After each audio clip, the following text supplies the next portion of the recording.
লোকসংস্কৃতির ঐতিহ্যকে বাঁচিয়ে রাখতে এবং নতুন প্রজন্মের শিল্পীদের উৎসাহ দিতে রায়গঞ্জ বিডিও অফিস প্রাঙ্গণে শনিবার অনুষ্ঠিত হল ৩৭তম ভাওয়াইয়া গানের প্রতিযোগিতা।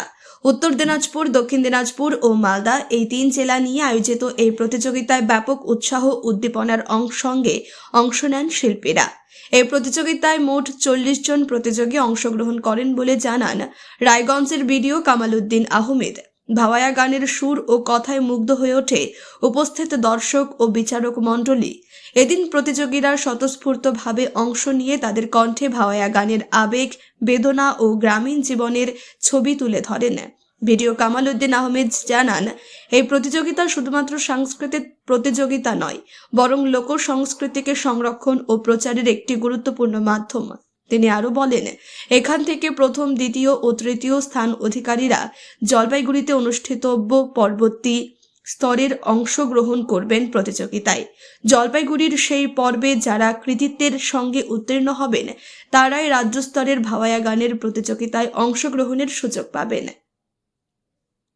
স্থানীয় প্রশাসনের উদ্যোগে এই ধরনের সাংস্কৃতিক অনুষ্ঠানের মাধ্যমে গ্রামীণ লোকগানের ঐতিহ্য নতুন প্রজন্মের কাছে পৌঁছে দেওয়া সম্ভব হচ্ছে বলে মনে করছেন সংস্কৃতি প্রেমীরা।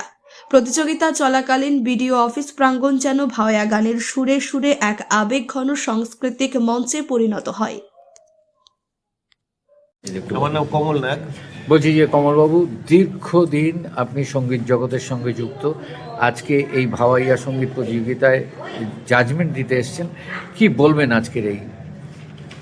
অ্যাকচুয়ালি এটা তো আমাদের জেলার শুধু না, আমাদের উত্তরবঙ্গের গান বাজনা এক প্রচার মাধ্যমটা খুব জরুরি ছিল। সেটা হচ্ছে, দেখছি, ভালো লাগছে। আর এরা যারা আসছে একটু দেখলাম বেশ সুন্দর, পরবর্তী লেভেলে যেন ওরা সাকসেস হয় এটাই চাইব আমাদের জেলার থেকে। বলছি যে যেটা আমাদের সবচেয়ে জানার বিষয়, যে মাটির সোদা গন্ধ যে ভাওয়াইয়ায়, সেই ভাওয়াইয়া চটকা এগুলো সমস্ত যেন অবলুপ্তির পথে চলে যাচ্ছে।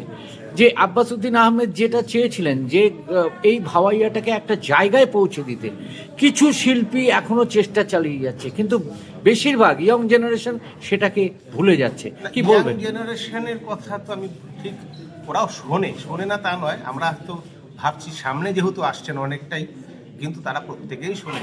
আব্বাস উদ্দিনের গান, ভাওয়াইয়া, চটকা, গম্ভীরা, আমাদের যে বিভিন্ন জেলার গানগুলো আছে আমাদের ঠিকই শোনে, কিন্তু প্রচার মাধ্যমটা খুবই কম। এবারও ভাওয়াইয়া সঙ্গীত প্রতিযোগিতা অনুষ্ঠিত হচ্ছে, কি বলবেন আজকের এই অনুষ্ঠান?